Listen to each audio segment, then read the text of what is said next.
Today I'm going to be painting a soft, dreamy clouds using a mix of watercolor and soft pastels. And I really like combining these two for a light, airy base with the watercolor, and then the pastels are going to let you come back in and add some softness to it. So here I am just putting down some marks as we normally do. I'm also putting in a little bit of white crayon there for resist, mixing up a bit of blue here for the sky. And then I'm just going to start painting in the sky on wet and wet technique, which is one of my favorites. Adding in a bit of this dark indigo, a little bit too dark, so I came back in with my color shaper and tried to spread it out a little bit, and that wasn't really working. So I came back in and dabbed it with my towel and got that nice effect. It really softened up the sky and made it just a little bit more nice, so I can add in this little bit of the undersea green, which gives a little bit of green tint to the sky, which I think is really dramatic and fabulous.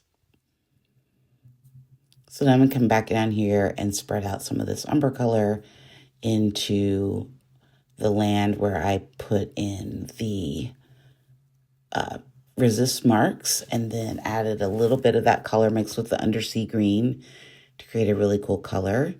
Coming back in with this burnt orange quinacridone.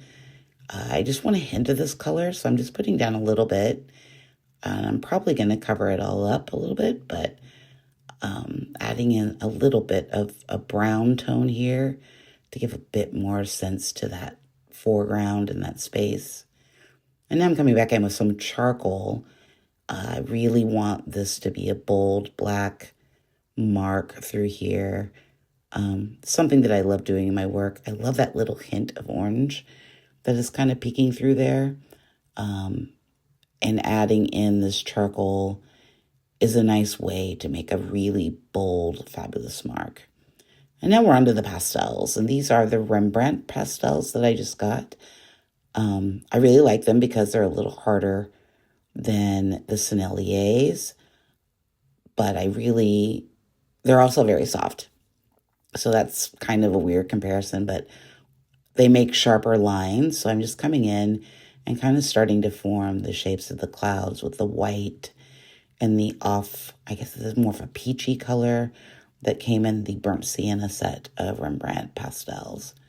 Now I'm just blending in with my finger and adding in some softness to this and trying really to build up the shapes. I'm not quite sure what cloud shapes I wanted, but I wanted them to be thin at the bottom and get bigger and fluffier as you go up into the sky. This is sort of a new obsession with mine. I really like painting clouds, so I wanted to try adding in the clouds with the soft pastels to see if we can get something that's a little bit more dramatic than my normal sky, which is basically always just, light gray wash, which is fabulous and I love it. But I really wanted to try something a little different today. Continuing to add all the colors.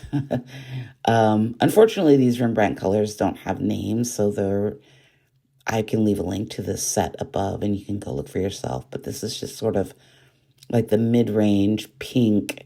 And I'm coming in with a little bit of the Sennelier softer pastels. This one's sort of a gray. And then I came in with a little bit of this sort of blue color. This is from a set called Stormy Beach. So it kind of made sense to use these in here. And you can see that those pastels are a lot softer than the Rembrandts. I'm coming back in with a little bit of this green beige color, brown color, to kind of make some more marks down here in the landscape to give it a little bit more drama, to make it a little bit more cohesive with what's going on in the sky. I don't want to make it too crazy because I want the sky to really be the star here. Adding in a bit of charcoal pencil to the horizon and coming back in with a little bit more of that sienna color for some more drama through the sky. And I like the way that the sky is turning out. I think it's got some lift. I think it's got some fun parts to it. Coming in with a Sennelier, sort of a purple color to add even more drama to the sky because, you know, I like purple in clouds and I think it looks good with the orange. It's got a really nice feeling about it and adds just a little bit of that drama that we love. So then I decided that I'm coming back in with my palette knife and I'm scraping back into that purple area to give it more texture.